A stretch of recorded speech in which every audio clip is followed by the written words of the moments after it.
Veremos este día procesos termodinámicos de la presión, volumen y temperatura. Eso significa P, presión, B, volumen y T, la temperatura. Vamos a hacer de caso que tenemos un gas, un sistema de gas en equilibrio. En equilibrio significa que la presión, el volumen y la temperatura van a ser conocidos.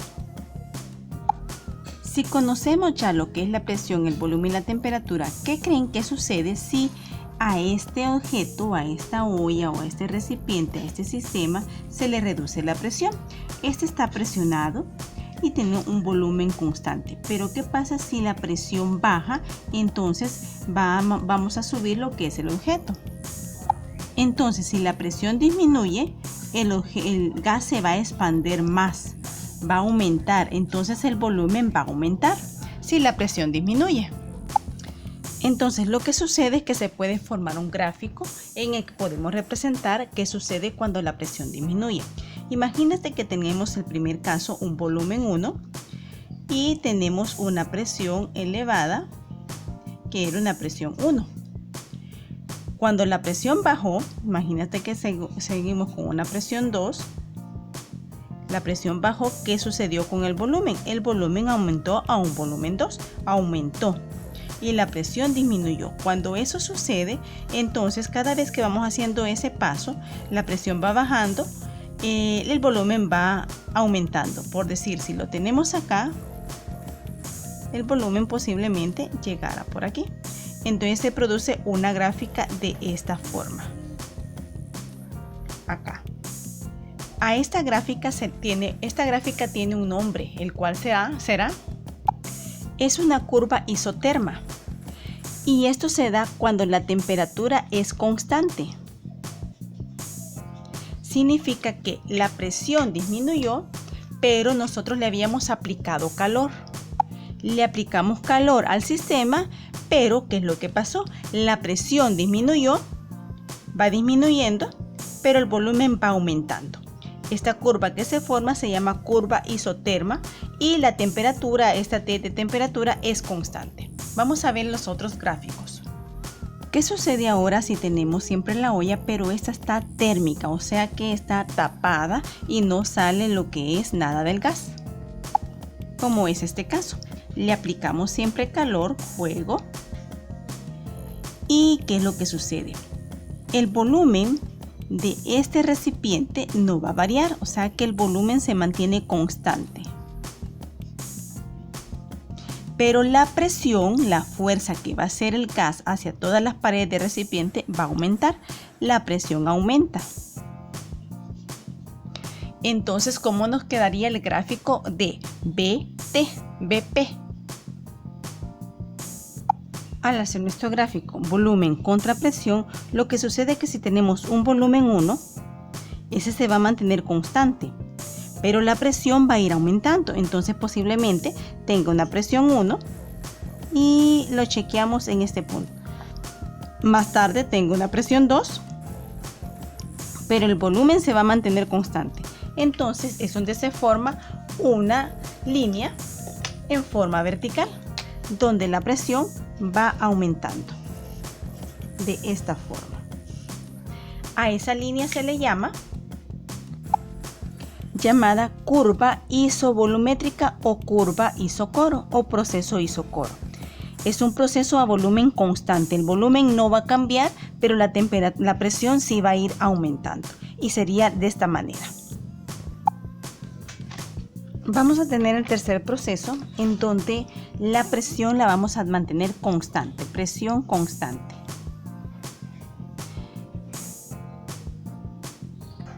Entonces, en este caso, la presión se mantiene constante. Hacemos una presión en el recipiente, pero esa se mantiene al mismo nivel, que es lo que va a suceder con las moléculas del gas. Estas van a aumentar, el volumen va a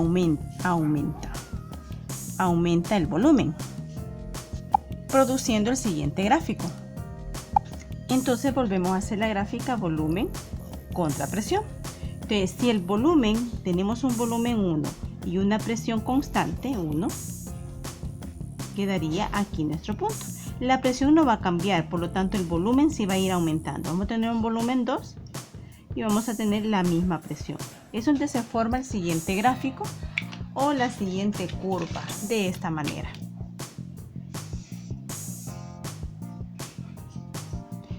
Es una curva llamada curva isobárica que está a presión constante. Es por eso que en tu guía de ciencia aparece la siguiente ilustración de gráfico. Aparece esta figura 1, donde esta curva le llaman isovolumétrica, esta se llama isoterma y esta se llama isobárica. Y ahí a la par aparece de que esta se da en proceso a volumen constante, esta se produce en proceso a temperatura constante y esta se produce en proceso de presión constante. Esta figura, este diagrama nos muestra los procesos termodinámicos. En este proceso se ve lo que es el término irreversible. Es un proceso irreversible, pero irreversible no significa que el sistema no sea capaz de regresar a su estado inicial. Tan solo implica que no es posible volver por el mismo camino exactamente, debido a las condiciones de no equilibrio que existen. En cambio, si el gas cambia de estado muy lentamente, de manera que pase de un estado de equilibrio a otro cercano y finalmente llegue a su estado final, conoceremos el camino o los pasos intermedios del proceso y el sistema podría llevarse otra vez a su condición inicial, recorriendo todo ese camino. Vamos a demostrar por qué se llama de esa manera. Presentaremos ahora la primera ley de la termodinámica, que puede aplicarse a varios procesos de un sistema formado por un gas ideal. Estos procesos son el proceso isotérmico, el proceso isobárico, el proceso isocórico, llamado también isovolumétrico, y el proceso adiabático. Si hablamos del proceso isotérmico, este es un proceso en el cual la temperatura permanece constante y, como ya vimos, posee el siguiente forma de gráfico.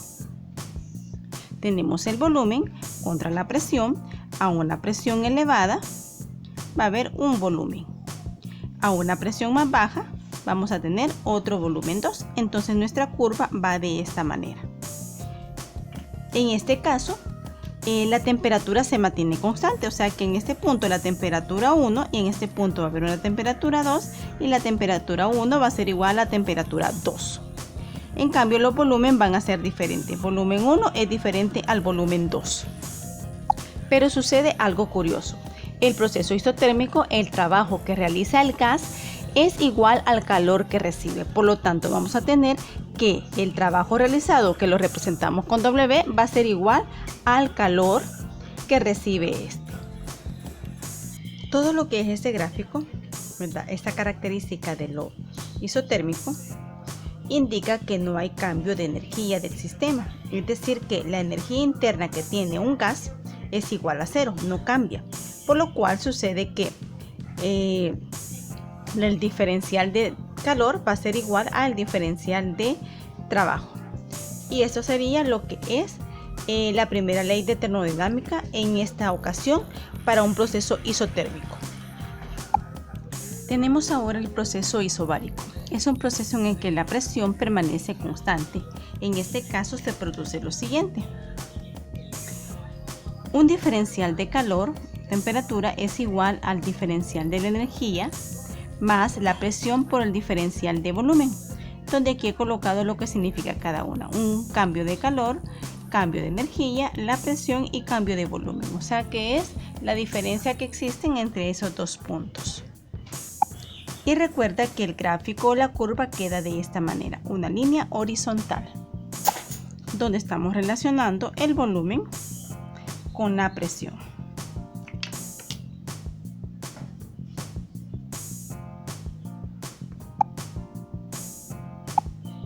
Tenemos ahora el proceso isocórico o isovolumétrico. Como nos dice en este caso, el volumen permanece constante. En esta ocasión el trabajo sería cero y un diferencial del calor sería igual a un diferencial de la energía. Nuestra gráfica sería una línea vertical y la temperatura aumenta al proporcionarle calor. Y tengo el último proceso llamado adiabático. En el proceso adiabático tenemos un gas en donde está totalmente encerrado de manera que a él no pueda entrar calor. Está totalmente aislado. no puede ni transmitir calor hacia el exterior ni que a él le entre calor. Entonces tiene una pared que nos divide y no le permite que suceda esta transmisión de calor.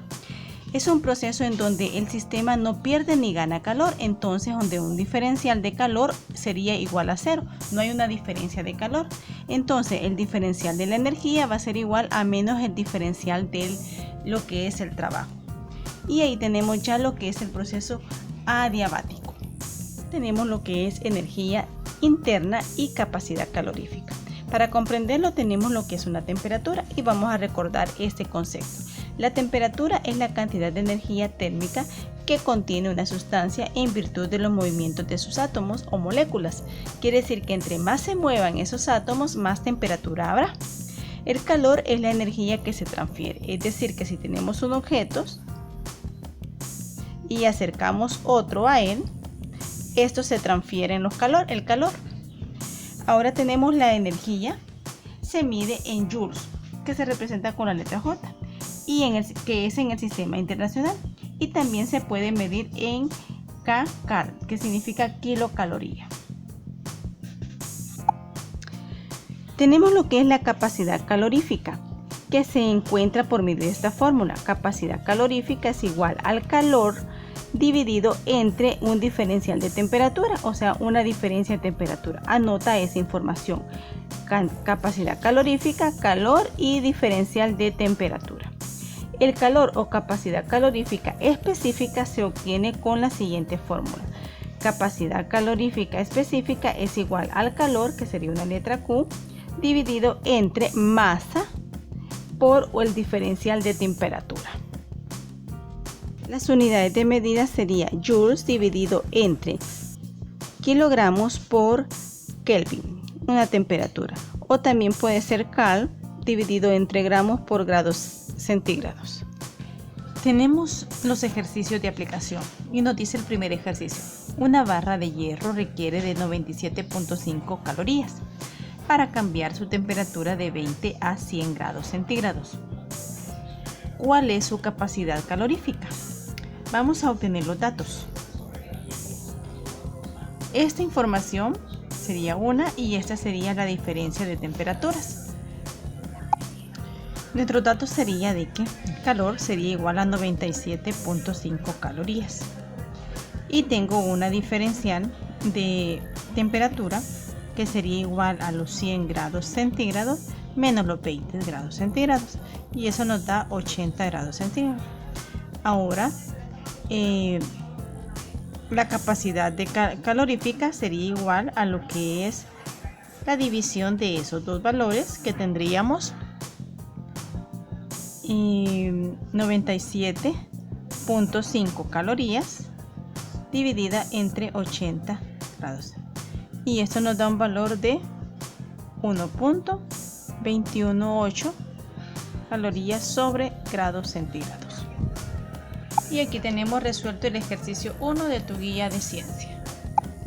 El ejercicio 2 nos dice cuánto calor se requiere para que una pulsera de oro de 100 gramos eleve su temperatura a 20 grados centígrados a 37 grados centígrados. El calor específico del oro es 0.03 calorías dividida entre gramos por grados centígrados. Vamos a obtener nuestros datos. Me pide cuánto calor se requiere, o sea que me está pidiendo esto. Esto es masa. Temperatura, me dice que hay una variación de temperatura que es de 37 grados menos los 20 grados, y eso nos da 17 grados. Y me da el calor específico, que es de 0.03 calorías dividida entre gramos por temperatura. Ahora, para la solución, sabemos que tenemos la ecuación que el calor específico es igual a el calor dividido entre la masa por un diferencial de temperatura. Al sustituir nuestros datos, tendríamos que el calor es lo que, aquí andamos buscando el calor, entonces hay que despejar. Para despejar esta ecuación, este término pasaría a multiplicar a C, que sería el calor específico, multiplicado por masa y por el diferencial de temperatura, y eso sería igual al calor. Entonces el calor va a ser igual a la multiplicación de el valor de C, que sería 0.03 calorías dividido entre gramos por grados centígrados. Esto lo vamos a multiplicar por la masa, que en esta ocasión es de 100 gramos, y lo vamos a multiplicar también por el diferencial de temperatura, que nos dio 17 grados centígrados. Al hacer este producto tendríamos lo siguiente: nos da 51. Ahora vamos a simplificar los que son las unidades: gramos con gramos, grados centígrados con grados centígrados, y nos quedaría calorías. Y ahí tendríamos la respuesta de nuestro ejercicio. Ahora vamos con el ejercicio 3. Continuando, tenemos el ejercicio 3. Una masa de agua de 1 kilogramo se mantiene a volumen constante en un recipiente cerrado, mientras se le proporciona poco a poco 850 joules de calor por medio de una flama. ¿Cuál es su cambio de energía interna que experimenta? Los datos tenemos la masa y tenemos el calor, que es de 850 joules. La solución, como nos habla de un recipiente cerrado, y aquí lo he escrito: solución, estamos hablando de un recipiente cerrado. ¿Qué sucede en un recipiente cerrado? En un recipiente cerrado me dice que el calor es igual al cambio de energía. Por lo tanto, si ya tenemos que el calor es 850 joules, entonces el cambio de energía también va a ser 850 joules. Por lo tanto, nuestra respuesta sería que el cambio de energía es igual a 850 joules. Y tenemos el último ejercicio de tu guía. En un proceso termodinámico, la energía interna del sistema se incrementa de 500 joules en 500 joules. ¿Cuánto trabajo realizó el sistema si en el proceso fueron absorbidos 1100 joules del calor? Tenemos ahora el ejercicio 4, que nos dice: en un proceso termodinámico, la energía interna del sistema se incrementa en 500 joules. ¿Cuánto trabajo realizó el sistema si en el proceso fueron absorbidos 1100 joules de calor? Tenemos nuestros datos. El diferencial de energía sería de 500 joules. Tenemos el trabajo y tenemos el calor. Lo que hacemos es aplicar la ley de termodinámica, que nos indica que el diferencial de energía va a ser igual a un diferencial de calor menos un diferencial de trabajo. Si despejamos, en realidad nos pide un diferencial de trabajo. Entonces pasaría, y al despejar nos quedaría que este pasaría, está sumando, pasaría a restar un diferencial de energía. Le vamos a restar un diferencial de calor, y eso nos va a dar el menos diferencial de trabajo. Al efectuar esto, tenemos que a 500 joules le vamos a restar 1100 joules, y eso nos va a dar menos diferencial de trabajo. Al hacer esta resta nos da menos 600 joules, que nos da igual a menos el diferencial de trabajo. Este menos entre este menos nos da un positivo, por lo tanto el diferencial de trabajo va a ser igual a un dato positivo. Y ahí tendríamos la respuesta de nuestro ejercicio número 4. Con esto hemos finalizado tu guía de ciencia.